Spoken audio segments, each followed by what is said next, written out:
My name is Slater Stone. I'm a 42-year-old senator, struggling to compete with my colleagues. I've been involved in the House and the Senate for the last few years, and in a bid to make it to the top, politics, like any business, can be a brutal game.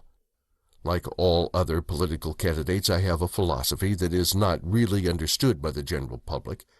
Power brings money, and more power brings more money. Being in the big time takes a lot of both money and power. I guess when the Bible says it's harder for a rich man to get into heaven than to pass through the eye of a needle, that's because you can't squeeze all that money through that tiny little slot. I'll be damned if I'm going through that eye without my money. The most perplexing problem is how to give the people what they want and not alienate your fellow politicians. It's easy. You lie. We are under attack by what is now the most powerful alliance on earth. And we made them that way.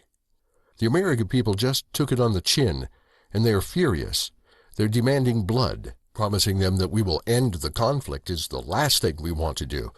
We're on the cusp of what the general public expects to become a very popular war. I want the people to think of us as the Avengers.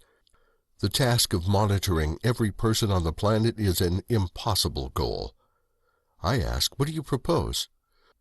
Ernie says, there are too many people on the planet. We need to reduce the drain on our resources in order to improve our quality of life. With all of the robotic technology, the billions of people have now become a liability. We need to reduce the surplus population, the homeless, the destitute, the chronically ill, the fat pigs and other imperfect pimples on the ass of society. The traitors who spoke out against our perfect world are gone. They said that the government was lying to you. They said you are all beguiled. Can you imagine that? And so, the government's data mining activities started around 2007, when Facebook hooked up with the TrackWire program to monitor the personal information of citizens around the world.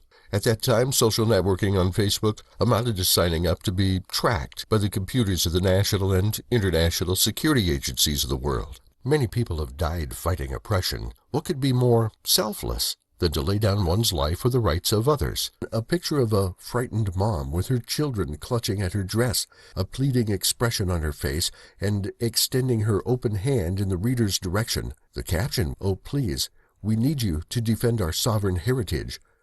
The resistance is born.